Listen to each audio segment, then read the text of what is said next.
ngobras ngopi bareng komunitas ya hidroponik. Salah satu komunitas hidroponik di Kupang memang ada komunitas hidroponik ya, memang kalau nggak salah sekitar tahun 2019 ya. Kemarin gabung sudah masuk 2020 ya atau 2021? 2021 gabung kemarin. Oh sorry, 2021 akhir Desember. Awal 2020. Jadi waktu itu kan kondisi pandemi kan. Pandemi ya. Nah, pandemi biasa orang rata-rata gabut, saya sendiri juga gabut. Nah, kalau saya sendiri untuk di hidroponik sudah lama, tapi secara komersilkan hasil panen saya, hasil sayur itu ya mulai di awal-awal pandemi itu. Kalau sebelumnya dari 2016 saya hidroponik ya cuman saya tanam, saya konsumsi sendiri, lebihnya kalau ada yang teman mau ambil atau kadang ke tetangga, ke teman kerja di kantor. Dan memang saya kan sebetulnya kan ya karyawan di kantor kan, dan saya backgroundnya juga bukan petani, dan saya juga bukan keluarga petani, karena di 2016 itu saya juga penasaran.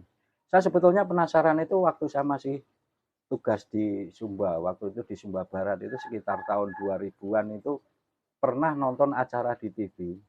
Nah, waktu itu pernah diliput pertanian modern Jepang. Masa sih nanam sayuran kok di atas permukaan air? Mungkin yang kita kenal adalah sekarang rakit apung gitu. Iya, rakit apung. Nah, styrofoam. Nah, saya waktu itu mau mengimplementasikan. Nah, tahu sendiri kondisi saat itu kita mau cari styrofoam yang stabil itu selebar itu ada di mana gitu. Terus sayurannya bibitnya apa? Nyari belum ada. Ya, baru sebatas angan-angan aja lah. 2016 baru kita baru saya coba iseng-iseng bikin, ya seneng lah. Awalnya orang hidroponik itu saking pengennya semua tanaman ditanam. Sama bapak saya juga waktu awal. Dan jadi satu. Konyolnya itu kan kalau kita tahu di hidroponik itu ada sayuran daun ya. Kayak selada, pakcoy, kangkung, bayam itu kan termasuk sayuran daun. Ada yang ada namanya sayuran buah. Sayuran buah itu ya kayak tomat, cabai gitu. Terus ada lagi yang buah-buahan. Mungkin sekarang kan juga sudah banyak pengembangan buah-buahan, terutama kayak melon, semangka itu di hidroponik. Nah, awal itu mau tomat, mau cabai, mau bayam, mau kangkung, mau sawi, pakcoy, saya juga belum pernah nanam selada waktu itu. Saya jadikan satu instalasi. Ya tumbuh, ya memang kalau tumbuhnya, kalau saya flashback. Bukan tumpang sari tapi tumpang tindih. Tumpang tindih. Saya flashback ke belakang itu kalau saya ingat-ingat begitu konyolnya saya waktu tahun 2016 pertengahan itu. Semua tanaman jadikan satu. Terus saya pakai nutrisi abimik apa ya? Saya hanya pakai nutrisi abimik daun. Bisa nggak tomat saya berbuah? Ya bisa, meskipun tidak memenuhi standar gitu lah. Artinya kalau untuk standar komersil nggak terpenuhi, tapi kalau untuk konsumsi ya lumayan lah. Cabai juga masih bisa dipetik. Nah, awal pandemi karena kita hampir semua nggak bisa keluar kemana-mana, nggak ada kegiatan, dan kita juga pun work from home ya waktu itu. Saya juga mulai ini gimana sih sebetulnya hidroponik kayaknya ada potensi. Nah, saya sempat ini waktu itu penasaran dengan yang namanya hidroponik weak system atau hidroponik yang sederhana pakai sumbu itu. Oh ya. Nah, saya waktu itu mendapatkan styrofoam box buah. Di situ contoh-contohnya juga banyak yang bekas. Ini di salah satu supermarket di Kota Kupang banyak. Nah, saya ambil, saya modifikasi, dan saya jual di Facebook. Ternyata peminatnya banyak laku. Jadi selama dari awal pandemi itu sampai dengan pertengahan tahun 2020 ya. Kurang lebih ada 200 box itu yang sudah terjual saya ambil, dan saya juga jual nutrisi, dan saya juga penasaran, saya coba searching karena rata-rata penggiat sosial media di Kupang ini kan lebih banyak di Facebook kan saya searching. Siapa sih yang suka hidroponik? Nah, ternyata ada ketemu beberapa teman, 3-4 orang yang kebetulan juga penyuka hidroponik. Mari sudah kita bikin komunitas. Mari sudah kita bikin grup, kita sharing, belajar bareng. Saya juga masih perlu belajar banyak. Akhirnya terbentuklah itu namanya komunitas hidup. Nah, hidroponik untuk Kupang, kita bikin grup WhatsApp, kurang lebih kalau sekarang itu kalau secara anggota ada sekitar 60-65 orang. Nah, cuman yang aktif ini dalam arti kata aktif menanam sampai menghasilkan dan dikomersilkan.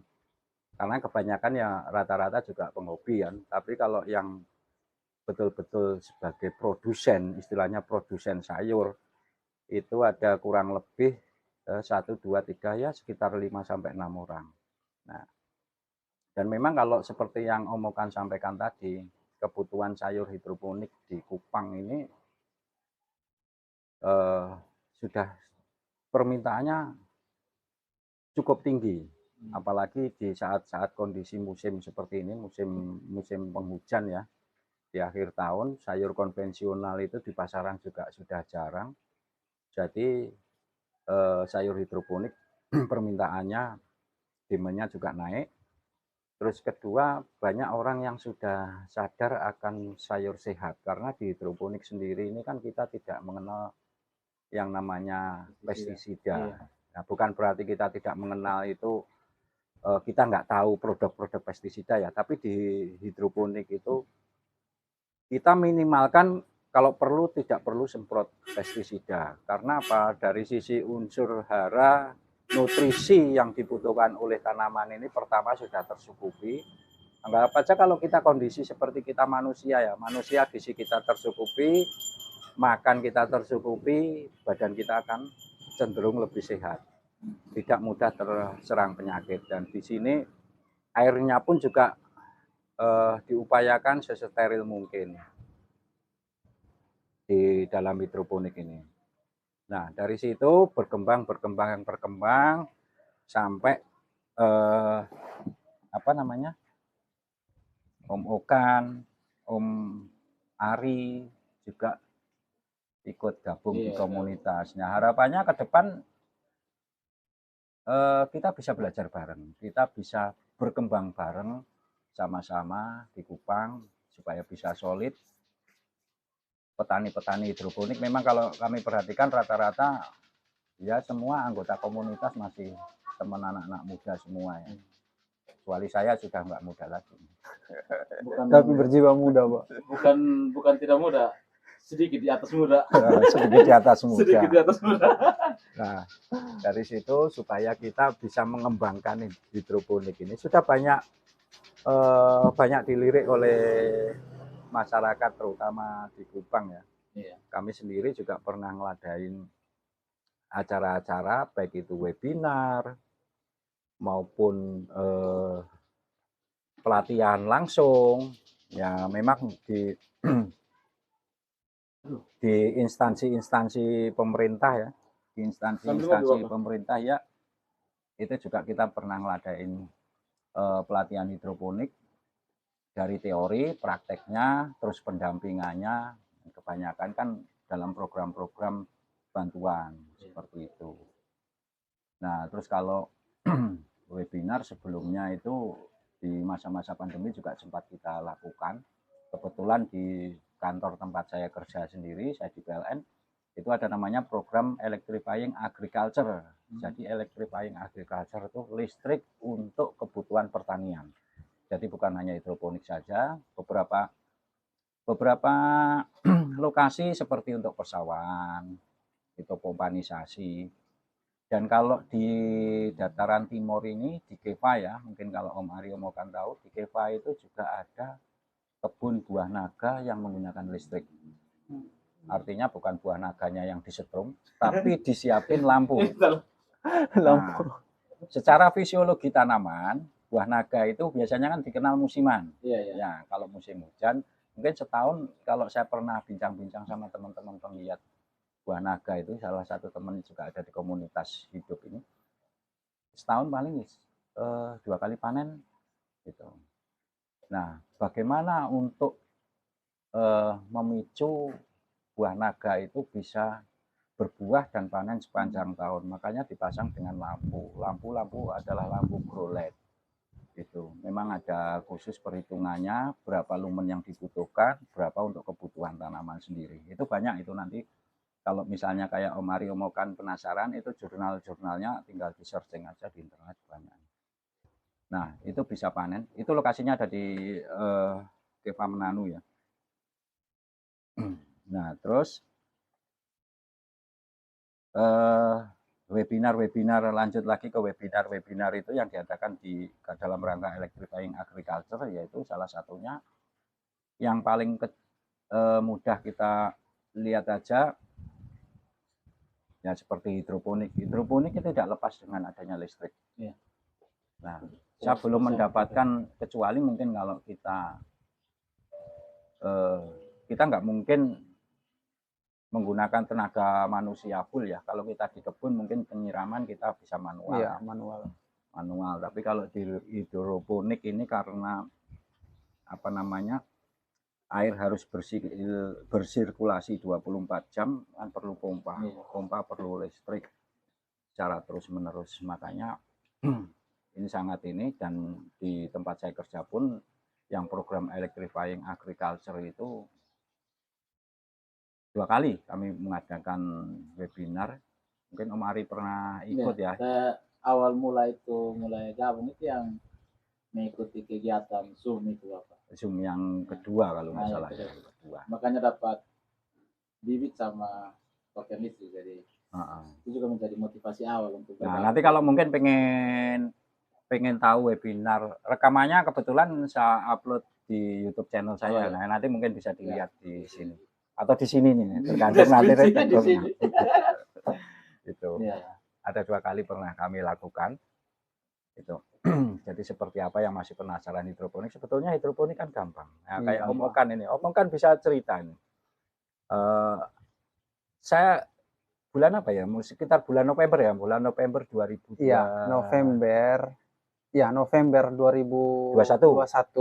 November 2021. November 2021 itu kalau tidak salah di tanggal 29, Pak. Nah, 29. Tanggal 29 saya masuk pertama kerja waktu itu untuk antar sayur ke Hyper, salah satu supermarket di Kota Kupang. Nah, ini saya tawarin. Penasaran nggak? Saya tanya. Penasaran nggak? Iya, penasaran tentunya, Pak. Penasaran, Pak. Ini tanamnya gimana, Pak? Ya tinggal dicemplungin, nggak pakai tanah, Pak. Oh, nggak perlu tanah ini. Terus medianya pakai apa? Ini pakai spon ini kan. Nah, ini namanya Neuropool, kita jelasin. Sambil istilahnya learning by doing lah. Iya. Jadi sambil jalan, sambil belajar, sambil kerja, sambil praktek, sambil belajar. Sambil teori. Nah, saya tawarin, mau nggak ada instalasi yang anggur yang dipakai untuk persemaian tadi? Tawarin, belajar dari sini. Saya dulu awalnya juga belajar dari situ, rasa penasaran kita belajar. Nah, akhirnya mau mulai untuk hidroponik. Baru ngembangin yang untuk yang agak besaran sedikit lah instalasinya yang ini. Waktu itu juga yang awal-awal itu, Pak, saya masih sangat penasaran dengan hidroponik itu apa. Akhirnya saya terlalu banyak bertanya waktu, kalau tidak salah Pak Aris mumet juga karena saya pertanyaannya banyak sekali karena membuat saya itu baru, jadi pertanyaan sangat banyak di kepala saya yang saya buatkan. Dan pada akhirnya jadilah yang sekarang. Tapi kalau juga pengalaman saya waktu pertama kali berhidroponik juga sama seperti kata Okan, lebih banyak bertanyanya, lebih banyak errornya. Tapi waktu setelah berjalan dan mulai terlihat hasil, itu awalnya waktu ini pengalaman pertama tuh, awal itu banyak yang mencibirkan bibit. Sama juga dengan waktu saya ke tempatnya Kak Janu, cerita awalnya sama, nggak ada kerjaan, cara tanam di sini, pokoknya banyak pertanyaan begitu. Nanti tanamnya bagaimana? Tapi waktu setelah berjalan dan orang melihat hasil, Ya, orang mulai, oh ternyata ini satu inovasi yang baru. ya, Dan saya juga sebagai apa, bekerja juga yang namanya bekerja di salah satu kantor instansi pemerintah juga, kan banyak waktu terbuang ke kantor dari pagi sampai sore.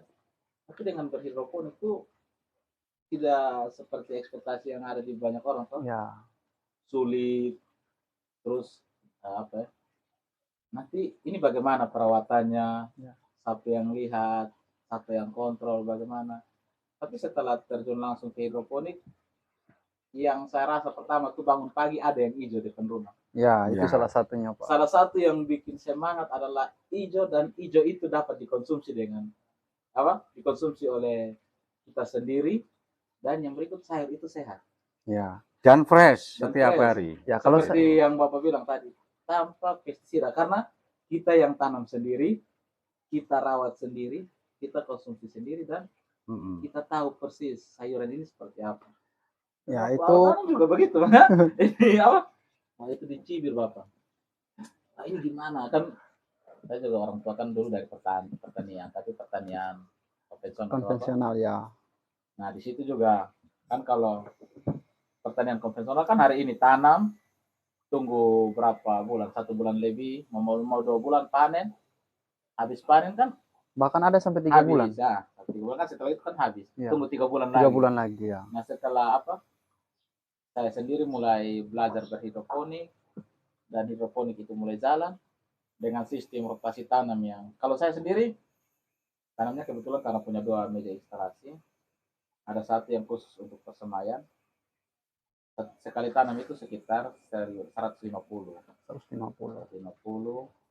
Jadi jadwal tanamnya itu tiap hari Jumat malam setelah pulang kantor. Ya. Tanam 150, nanti minggu depan 150. Dan seperti Bapak bilang, mulai dari awal pengen tahu. Ya. Dan yang cerita juga seperti Bapak, awal pertama kali tanam tuh, satu meja bukan tumpang sari, tumpang tindih. Daun sup ditanam, Seledri bayam, Pak ya. ya, seledri, bayam, pakcoy, Kangkung. selada, tidak kangkung. Tapi Oh, itu kangkung. saya berpikir tidak kangkung. Tapi ini daun lebar gabung sama daun kecil ini. Jadi yang menderita itu bayam. Bayam menderita, dia berdiri lurus. Tapi ada keseruan, hanya kan waktu awal itu kan semangat Bapak. Tanam tuh, kayaknya semua tumbuh. Jadi belilah bibit seledri. Jadi bibit, Senang ya. ya. Senang Jadi ya. awal Seledri begitu. kan ada banyak ya, sekarang nganggur tuh bibit seledri yang banyak. Bibit seledri, bibit pakcoy, bibit selada merah yang apa, tidak merah full tapi setengah merah setengah hijau tuh kan. Oh ya ya ya. Itu ada, juga Pak. beli. Jadi pokoknya semua yang dilihat mata bagus hajar. Hajar. Bukan sistem tumpang sari, tumpang tinggi. Dan nanti kalau sudah gitu biasanya sayang untuk dipanen. Ya. Saya dulu juga sempat gitu, sayang untuk dipanen.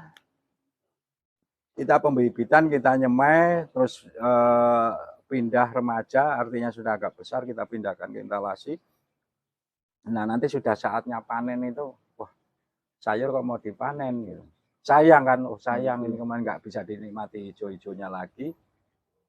Nah saya dulu itu malah pernah itu Pak Coy ya, sawi Pak Coy itu.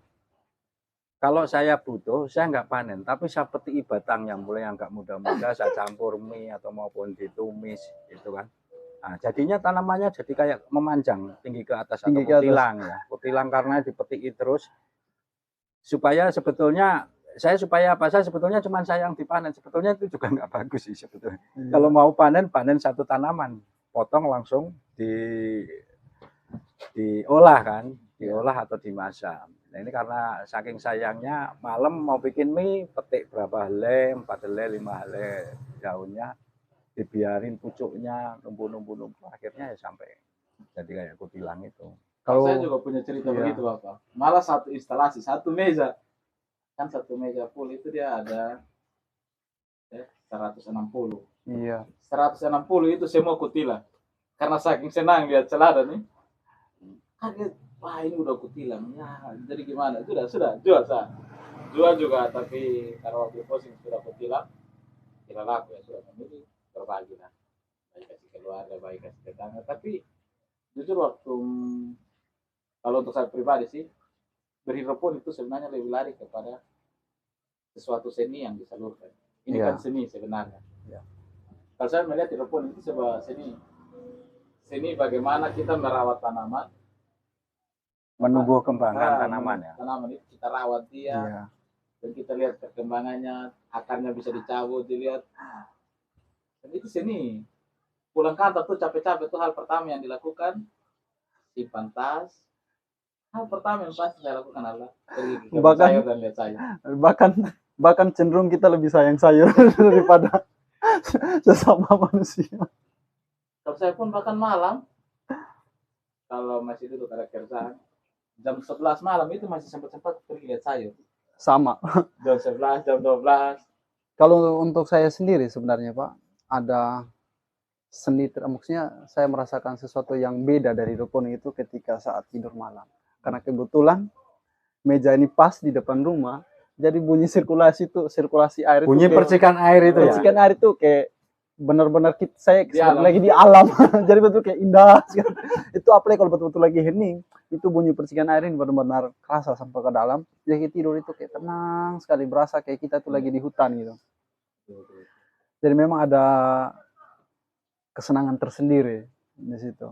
Kita juga untuk berhidroponik memang seperti yang Bapak bilang, kalau mau untuk skala produksi belum seperti yang Ya. Bapak Arif dan kita tahu Bapak Kazano, Pak Robin, Pak Kamal. Tapi ya kalau untuk dijual lumayan. Rata-rata teman kantor pasti. Salah satu market pasti teman kantor. Dan Iya. di situ lebih lari kepada berbagi sih. Iya. Menikmati. Kalau orang bisa menikmati karya kita tuh sesuatu yang luar biasa. Sesuatu yang luar biasa ya. Bahkan juga saya pertama berbagi dengan saudara, kebetulan kakak juga dosen. Dia rasa heran gitu, kok kamu bisa gitu. Dapat ilmu dari mana? Dapat gitu. ilmu dari mana? Kok kamu Bertapa bisa di buat? mana gitu kan? Iya itu yang ditanya. Kok kamu bisa? Kan basicnya bukan pertanian, kamu listrik, kenapa bisa? Belajar toh Kak, saya bilang. Ya kebetulan saya ketemu dengan orang-orang hebat ya. Contoh seperti Pak. Akhirnya kita ketemu dengan orang yang tepat ya, akhirnya kita menjadi sesuatu gitu. Iya. Apalagi waktu itu ada beberapa orang tetangga gitu datang lihat. Adi, dia bilang. Adi sekolah pertanian ya, dia bilang. Adi sarjana pertanian. Oh tidak Pak. Ya. Terus kenapa bisa begini ya? Oh saya belajar Pak. Saya. Terus muncul lagi pertanyaan berikutnya. Adi tuh itu ya yang masih pertukaran pelajar ya dari Israel ya. Dia. Oh tidak Pak, apalagi Israel di Indonesia saya tidak pernah belajar pertanian Pak, saya bilang. Terus Adi jurusan apa? Ketika saya bilang saya jurusan listrik, wah kaget. Beliau kayak, kok bisa listrik tapi kerjanya tanam sayur, dia bilang pertanian. Oh bisa Pak, yang penting ada niat, saya bilang. Akhirnya dia terheran-heran dan dia masuk berbincang-bincang sebentar. Dia tanya, terus dia lihat di dalam, kok tidak ada tanah? Oh iya Pak, tidak ada tanah. Ya saya juga mulai kasih keluar ilmu karena sudah dapat ilmu dari senior. Jadi suhu juga. Justru pas masuk awal grup tuh, pas pertama kasih masuk di grup, saya dipanggil dikerjain sebagai senior di situ sama Pak Kamal gitu. Pak Kamal panggil saya senior, akhirnya saya rasa tidak enak dengan teman-teman yang lain. Terus saya jelasin kalau saya baru junior, ada yang bilang di dalam, mana yang betul di senior apa junior gitu. Terus untuk menjaga Pak Kamal saya bilang, sudah mana baiknya saja lah Pak, saya bilang. Sudah mana baiknya. Padahal ini masih gelap tentang hidroponik tapi dipanggil senior. Itu rasanya kayak gimana gitu. Nah, ini kan orang listrik terjun ke pertanian ya. Hidroponik itu sebetulnya juga ada ilmu listriknya. Iya, setelah di situ ya. Ada ilmu listriknya bukan karena penggunaan pompa listriknya, tapi sebetulnya di hidroponik kalau di tanaman konvensional ya di media tanah itu orang biasanya kan menyiram atau menabur pupuk. Nah, di tanah itu kan akan terjadi proses penguraian unsur hara. Ya. Penguraian unsur hara yang dibutuhkan oleh tanaman. Mungkin kalau kita pernah sering yang kita dengar adalah kayak pupuk NPK itu ya. Ya. nitrogen, fosfat, kalium, kalsium, magnesium. Nah, itu kalau di tanah akan diurai oleh mikroorganisme. Nah, ion-ionnya atau unsur haranya itu akan diserap oleh akar. Jadi kalau di tanah kan ada proses. Tapi kalau di hidroponik itu langsung air dikasih nutrisi, abimik biasa kalau di hidroponik, itu isinya juga unsur hara yang dibutuhkan oleh tanaman. Paling tidak ada 12 unsur hara yang dibutuhkan oleh tanaman. Dan itu sudah dihitung kebutuhannya seimbang. Jadi kalau kita kita kita manusia aja ya, kita orang awam ya. Kita kalau makan hidup sehat kan harus seimbang. Karbohidratnya berapa, proteinnya berapa, nah gulanya berapa, garamnya berapa. Nah, seperti itu. Contohnya kalau kita kebanyakan protein, larinya kemana? Mungkin kalau kandungan purinnya tinggi ya asam urat. Ya, seperti itu. Gula juga kalau kebanyakan juga nggak bagus. Ya, sama dengan di hidroponik ini unsur haranya harus diatur seimbang. Nah, tapi kalau untuk yang pemula, beli abimik jadi sudah nggak usah mikirin gimana cara menyeimbangkan, gimana cara ngaturnya, yang penting sesuai takaran yang ada di kemasan biasa sudah ada. Nah, proses listriknya adalah tanaman itu kapan dia butuh anion, dia butuh kation, itu ion di dalam unsur hara itu. Jadi tanaman akan menyerap kation, menyerap anion. Nah itu anion sama kation itu kan ada di ilmu listrik gitu. Iya. Jadi hidroponik itu sebetulnya adalah proses waktu penyerapannya ya proses terjadi proses-proses listrik itu juga. Ya menurut saya juga salah satu yang hebat menurut saya waktu itu tuh ketika saya itu diajar untuk bagaimana racik nutrisi. Nah, itu salah satu hal yang luar biasa menurut saya karena seorang listrik instalatir yang berkecimpung di dunia listrik terus belajar tentang racik nutrisi itu salah satu yang luar biasa menurut saya waktu itu. Kebetulan Pak Arif sendiri yang ajarin saya untuk racik nutrisi dan itu luar biasa menurut saya.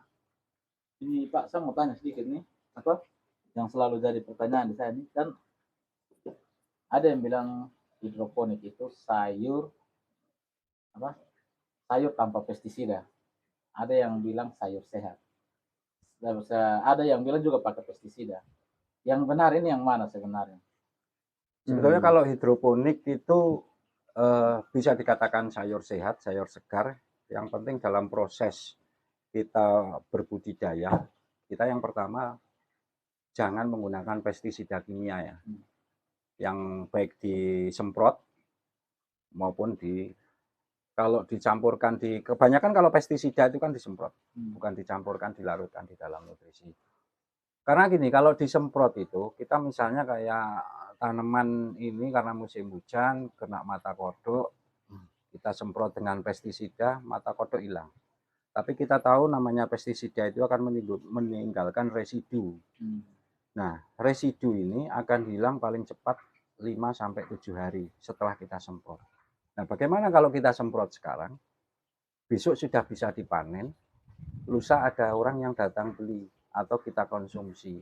Residu ini kan otomatis belum hilang. Jangka panjangnya residu ini yang tidak bagus untuk kesehatan kita. Nah, lebih baik kita jaga dari lingkungannya, dari instalasinya, dari airnya, dari sterilisasinya, supaya kita meminimalkan yang adanya pestisida. Kalau hidroponik, ada orang bilang hidroponik itu organik atau bukan. Kalau saya lihat hidroponik atau perlu ini, hidroponik itu bukan organik. Kalau organik itu lebih banyak ke tanah, jadi nanti dari pupuknya, unsur haranya itu dari alam, dari proses fermentasi, dari proses penguraian mikroorganisme yang ada di tanah. No? Tapi kalau hidroponik ini adalah sebetulnya anorganik, kimia. Nah, sekarang kalau ada orang pertanyaan, berarti bahaya kita ini bahan-bahan kimia. Nah, sekarang kalau kita tanya kimia, kita tiap hari bersinggungan dengan yang namanya kimia. Ya, jadi kalau orang awam itu kalau sudah dengar-dengar, bahan kimia ini berbahaya, nggak bagus bagi kesehatan. Ya kan? Kita minum air, kimia bukan kan? Kimia juga kan? H2O, ada hidrogen. Kita tiap hari bernapas, ada unsur O2. oksigen, ada unsur nitrogen. Nitrogen itu. Iya. Nah, O2, H2. masak tanpa garam rasanya hambar, ya toh, hambar kan. Iya. Tapi dikasih garam itu ada NaCl-nya itu. Ada natrium, ada kloridnya. Seperti itu. Nah, proses anorganik kimia ini termasuk anorganik. Proses kimia ini sebetulnya di dalam pupuk cair AB-mix-nya ini yang dimasukkan itu kan ada kandungan kimianya. Itu diproses, diserap oleh akar tanaman, jadi tidak langsung dikonsumsi. Justru yang bahaya ini kalau misalnya pupuk cairnya kita konsumsi. Oh, berarti Itu yang nggak Iya. boleh. Nah, itu proses tanaman. Sama dengan di tanah. Di tanah itu begitu kita kohe atau kotoran hewan atau pupuk dari daun-daunan, itu kita fermentasikan. Itu biasa ngandung terus kayak kulit telur. Kulit telur itu kan juga kandungan ada unsur hara, kaliumnya juga ada, terus kohenya, fosfatnya juga ada. Nah, terus kayak kandungan air hujan itu unsur nitrogennya juga ada. Nah, itu akan diproses di dalam tanah oleh mikroorganisme, akan muncul yang namanya ion kation, ion anion itu tadi yang dibutuhkan, unsur N, unsur P, unsur K-nya yang akan diserap oleh tanaman. Kalau di hidroponik langsung kita siapkan. Butuhnya apa ini? Nah, dia butuh N-nya sekian, P-nya sekian, K-nya sekian, Mg-nya sekian, S-nya sekian. Itu langsung kita sesuaikan. Seret gitu. Jadi ini kebutuhannya apa langsung kita siapkan. Jadi dia langsung dari perakaran langsung yang mengkonsumsi ya dari tanaman. Nah, nanti bisa Om Billy bisa bisa dites, diuji coba. Dari perakaran ini langsung menyerap unsur hara. Bagaimana kalau kekurangan tanaman gejalanya seperti apa? Bagaimana kalau kelebihan respon tanaman seperti apa? Nah, kalau di hidroponik rata-rata kan orang menggunakan antara 1000, 1200, bahkan ada yang 1400 ppm ya untuk ukuran AB-mix-nya di dalam tandon. Coba sekali-sekali dinaikkan 2 kali lipat, 3 kali lipat. Responnya lebih cepat daripada yang ada di tanah. Karena apa? Kalau di tanah masih proses, tapi kalau di sini langsung. 1400 ppm dikasih 3000 ppm. Besok pagi daunnya bisa kering. karena Gitu. saking Overdosis. Overdosis ya. Over unsur haranya over. Ya tanamannya bisa malah mati malah. Kita kan kadang pengen cepet tanamannya besar. cepat besar ya, kita kembali aja lah, kembali ke fisiologi tanaman itu sendiri. Seperti kita kan nggak mungkin manusia lahir Langsung 3 bisa jalan. bulan langsung bisa lari, itu kan enggak. Prosesnya kan tetap ada. Tanaman ya kayak selada itu rata-rata paling cepat ya 30 hari, 35, maksimal sampai 40-45 hari panen. Artinya kalau kita nanam 7 hari pengen panen, ya kecuali yang dipanen memang baby selada. Ada memang beberapa kalangan yang pengen sayuran-sayuran muda. Memang saya sendiri juga kalau sayuran yang saya konsumsi lebih suka yang masih usia setengah usia panen. Karena lebih fresh, lebih seger, dan lebih manis. Lebih manis ya. Berarti artinya ini tanaman hidroponik itu bisa dikatakan tidak 100% itu tanaman organik, ya? Apa Enggak dikatakan organik karena Ya. kita pakai namanya pupuknya juga pupuk anorganik. Ini kimia sintetis ya. Jadi kimia sintetis, tapi aman untuk dikonsumsi Aman sayurnya. dikonsumsi ya. Karena itu prosesnya adalah unsur haranya kimia sintetis ini tadi diserap oleh akar tanaman. Diproses melalui fotosintesis, jadinya tanamannya yang kita konsumsi daunnya. Berarti artinya kan dapat menepis semua semua pertanyaan itu kan. Sempat juga ada yang bertanya, betulkah sayur hidroponik itu sayur apa? Sehat atau aman Sayur dikonsumsi? mereka bertanya sayur non organik. Sayur organik. Kalau saya sendiri saya tidak bisa bilang sayur organik, tapi saya bilang saya lebih cenderung ke sayur sehat. Artinya di situ kita tidak menggunakan pestisida. Tapi yang tidak sehat itu seperti yang Mbak bilang, kalau minum airnya itu Iya. tidak sehat. Ya kalau minum airnya kita lihat aja kalau misalnya Om Billy sama Om Okan beli air kemasan itu ya. Iya. air mineral kemasan itu perhatikan di label botolnya. Di situ kan nanti ada biasanya unsur magnesiumnya berapa, kalsiumnya berapa, kaliumnya berapa. Nah, itu sebetulnya kan itu juga dibutuhkan oleh tubuh kita kan, kimia itu. Yang penting dalam batas aman, koridor aman. Ya. Batas koridor aman. Dan sayuran pun juga demikian. Yang dibutuhkan untuk dalam kondisi aman itu nggak boleh melebihi angka dari sekian ppm. Kalau melebihi, ya respon tanamannya akan mati duluan. Bukan berarti kalau kita tanaman kelebihan unsur hara atau kelebihan abimik tanamannya menjelang mati, misalnya mau layu-layu mau kering, daripada dibuang saya masak terus nanti kita yang konsumsi bermasalah, enggak.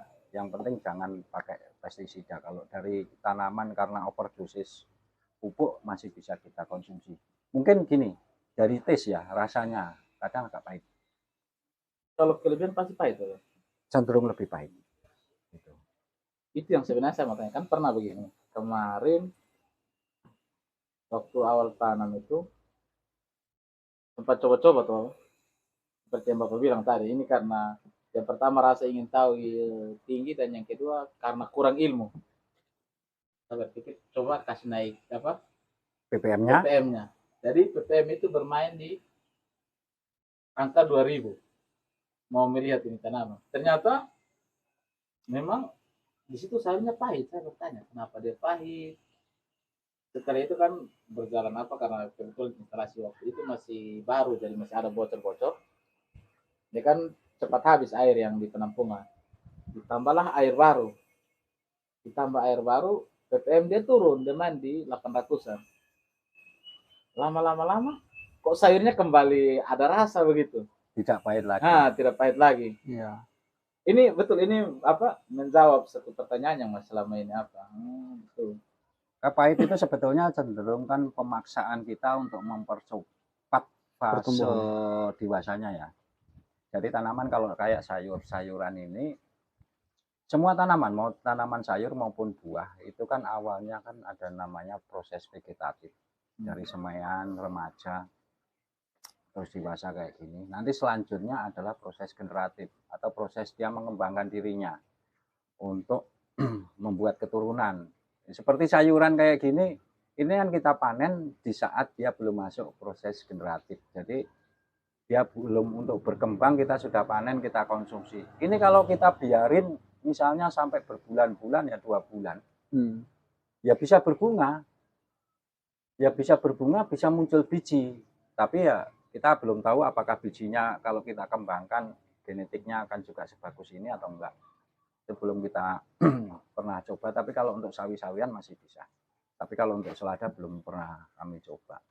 Kalau untuk sawi-sawian bisa Pak. Saya bisa, ya? Di Sumba pernah, tapi itu yang konvensional. Jadi kalau biasa orang tua itu belinya sekali beli saja. Untuk berikutnya mereka kembangkan sendiri. Dan itu pertumbuhannya sama. Kalau saya pernah jadi coba. Proses pahitnya tadi karena sayuran ini sebetulnya dia di usia misalnya 15 hari sejak pindah tanam atau 10 hari sejak pindah tanam. Om Billy kasih pupuk yang banyak, nutrisi yang banyak supaya cepat kan. Terpiculah dia untuk proses karena ancaman, terpiculah dia untuk proses menuju fase generatif. Fase generatif itu artinya ini dengan kondisi seperti ini saya harus segera untuk menghasilkan generasi atau bunga atau buahnya itu untuk generasi berikutnya. Nah, di situ nanti akan cenderung pahit. Jadi kayak sayuran-sayuran ini kalau sudah masuk fase generatif pun sayuran daun dikonsumsi juga rasanya kurang enak. Gitu. Memang kalau kayak selada misalnya kita pelihara sampai 45 hari, 50 hari mungkin dari size-nya, bentuknya, bobotnya gede, besar ya, agak berat. Tapi kalau kita konsumsi ya kurang enak. Iya. Karena dia sudah ini. Artinya dipaksa dewasa, dipaksa tua sebelum waktunya. Iya, itu juga yang sempat kenapa pahit. Saya sempat Berpikir kenapa ya? Ternyata setelah airnya itu ditambah dia berputar berapa hari, sekitar 4 harian atau 5 hari itu, Ya, pahitnya dia kasih berkurang. putar kembali. Dia kualitasnya kembali lagi, maksudnya dari segi rasanya kan kalau kita tahu kalau selada apa ini kan dia manis, dia kan kayak jatuh-jatuhnya kayak agak manis begitu. Dia mulai kembali rasa, oh saya berpikir apakah masalah air atau masalah apa, ternyata seperti yang Bapak bilang tadi, dia karena mungkin kelebihan nutrisi itu menjadi faktor ancaman untuk dia, jadi dia berproses lebih cepat dari biasanya. Nah, nanti kalau misalnya kita tanam ternyata agak pahit, waktu kita panen, itu sebetulnya juga bisa diakali, dipindahkan ke tempat kayak baskom atau nampan yang besar, atau mungkin kalau punya instalasi terpisah ya, airnya nggak usah dikasih nutrisi, air murni Air saja. murni. Sebab kalau orang panen itu biasa kalau di hidroponik sebelum dipasarkan, terutama yang dalam bentuk packing ya, belum dalam bentuk packing, yang non packing pun juga bisa. Kita panen pagi misalnya, mau dijual nanti sore. Nah, pagi itu waktu kita petik atau siang kita petik itu sayurannya masih agak rasa-rasa pahit, sedikit pahit. Itu direndam aja, direndam di sisi perakaran, jadi jangan seluruh batang tanamannya sampai daunnya direndam air.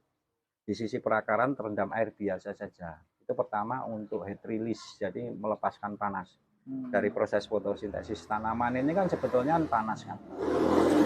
Ya kita kalau kita habis aktivitas berat ataupun jogging di siang hari kan tubuh kita kan suhunya tinggi. Nah itu heat release-nya dengan direndam perakaran kurang lebih setengah jam, 1 jam. Agak panjang juga nggak apa-apa. Itu di tempat teduh juga bisa. Nah setelah itu baru kita lakukan packing atau kita pasarkan. Nanti rasa pahitnya akan berkurang. Iya, saya juga pernah coba kayak gitu. Ini kan sebuah ilmu saya juga. Bahkan pernah kan juga Pak bilang ke saya waktu itu kalau mau ya biasa kalau mau konsumsi sendiri saya pakai air garam. Ada yang pakai metode air garam, jadi air biasa dikasih garam. Dikasih garam, baru rendam. Iya. Pahitnya memang berkurang. Di sisi perakarannya. Karena semua air garam.